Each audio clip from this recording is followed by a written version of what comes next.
September Money Diaries was done a little bit differently. I shared in this video breaking down all the income streams that I have. So in today's video, I'm going to share with you my expenses and investments. What exactly did I do with that $20,000? Let's dive straight into today's video. Let's go.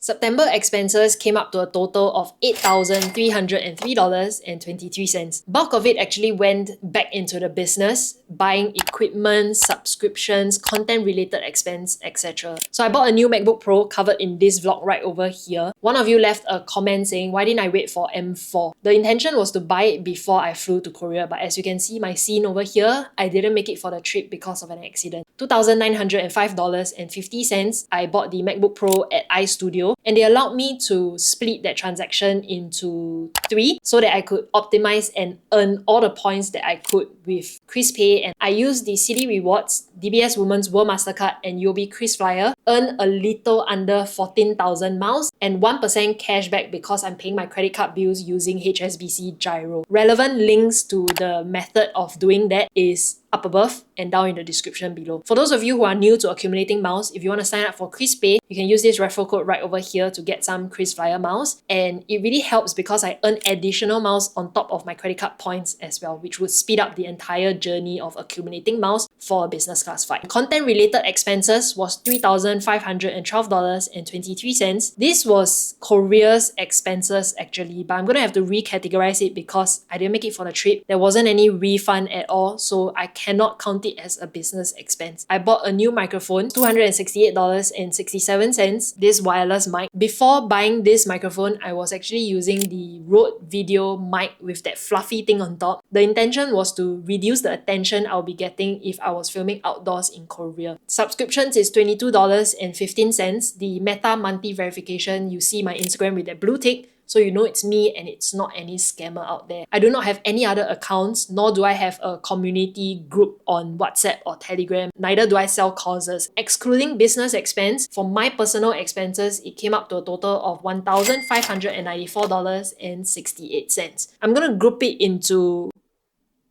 6 categories so that it's easier and we can compare it with August. Fixed expenses and sinking funds, every month it's the same. It came up to a total of $883.71. Things like Netflix, Spotify, my mobile phone bill payments, taxes, allowance to my mum. For sinking fund is the insurance bucket that I'm setting aside so that next year when my annual premiums are due, it doesn't come off as a one-off huge expense, but every month I'm saving up for it. For meals and groceries, it was $532.77, way lower than August at $986.96. Transport was a little bit higher than August at $77.73. Shopping and personal care was $79.36, lower than August. Others was $12.13. So that all in all is my expenses for the month of September. This month in October, it's way lower because I'm here.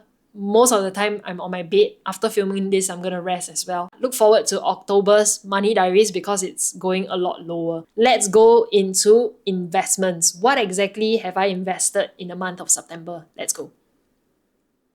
After deducting away September's expenses, I'm left with $13,487.56. CapitaLand Integrated Commercial Trust had a rights issue recently, acquiring 50% stake in Ion Orchard. I really love shopping mall REITs. I hold this and Fraser Centrepoint Trust. 5,000 units was what I held before applying for more. I applied for 5,000 units more at a price of 2.007 and I got the full allocation. I invested $10,035 into CICT in the month of September. I now hold a total of 10,000 units with my average cost at 2.03.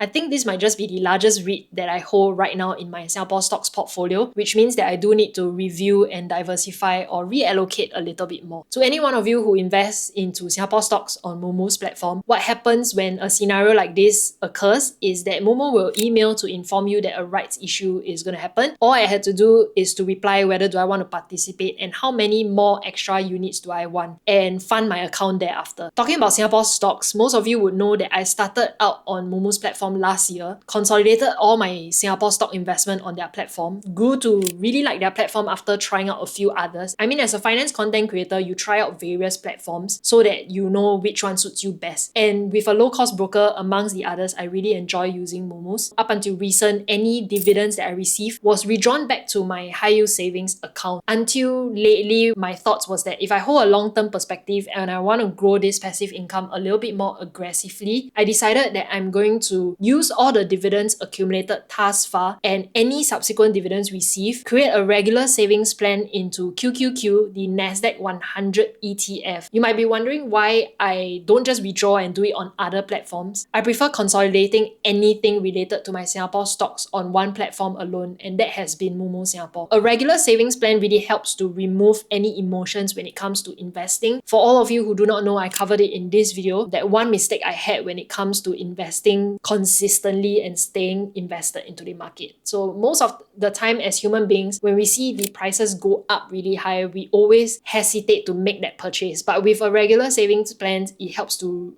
eradicate all of those emotions and make sure you invest consistently for the long haul. You can also use Moomoo's RSP Calculator to visualize what it would be like to stay invested for the long haul. For example, if you had invested a year ago or 3 years ago, what the returns would be like. Go under Accounts, press on More, RSP Calculator, input the ETF that you are selecting. In my case, it's QQQ.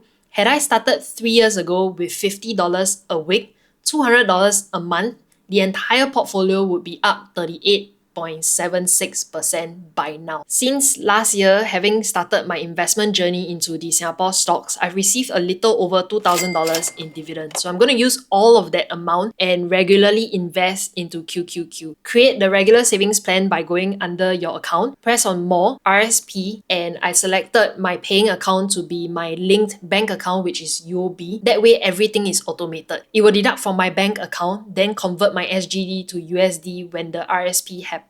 My investment amount is $200 SGD. Contribution frequency will be monthly, and that's all I have to do. Every single month, it will deduct from my bank account, convert the currency for me, and buy into QQQ. I've set mine to dollar cost average monthly, but you can also choose to do it daily, weekly, or bi-weekly, and you can start with as little as $10.